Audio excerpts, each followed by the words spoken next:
জুমাতুল বিদার রাতে বরকতময় রজনীর সন্ধানে মুসল্লিরা হাজার মাসের চেয়েও শ্রেষ্ঠ পবিত্র লাইলাতুল কদরে ইবাদত বন্দেগীতে সময় কাটাবেন ধর্মপ্রাণরা। বিস্তারিত জানাতে এই মুহূর্তে জাতীয় মসজিদ বাইতুল মোকাররমে আছেন সহকর্মী তোহা খান তামিম। সরাসরি যাচ্ছে তার কাছে।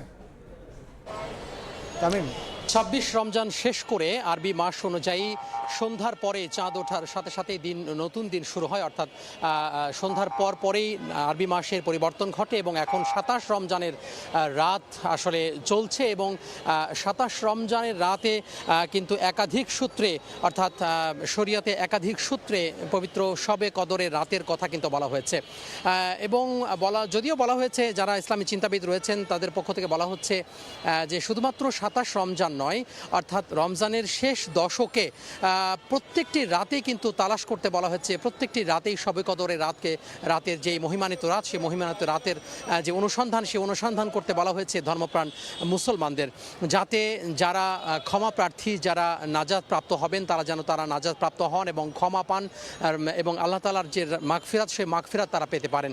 এই পবিত্র রাতকে কেন্দ্র করে কিন্তু একটি সূরা নাজিল হয়েছে পবিত্র কোরআনে এবং বলা হয়েছে যে হাজার মাসের চেয়েও উত্তম কিন্তু এই রাত, অর্থাৎ শবে কদরের রাত।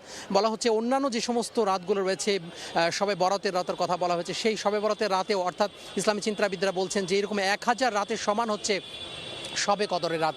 তো এই মুহূর্তে বাইতুল মোকাররম, জাতীয় মসজিদ বাইতুল মোকাররমে আর কিছুক্ষণ পরে কিয়ামুল লাইল অর্থাৎ তারাবি নামাজের জন্য, ঈশা নামাজের জন্য তারাবি এবং ঈশা নামাজের জন্য মুসল্লিরা প্রস্তুতি নিচ্ছেন। এর কিছুক্ষণ পরেই আসলে নামাজ শুরু হবে, ঈশা নামাজ এবং কিয়ামুল লাইল।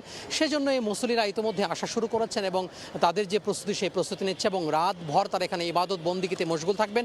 শুধু মসজিদে নয়, নিজ নিজ বাসা বাড়িতেও কিন্তু তারা ইবাদত বন্দিগিতে মশগুল করবেন পরিবার পরিজন নিয়ে। তো এই ছিল বাইতুল মোকাররম থেকে আমার হাতে সবশেষ। সরাসরি যুক্ত ছিলাম জাতীয় মসজিদ বাইতুল মোকাররমে।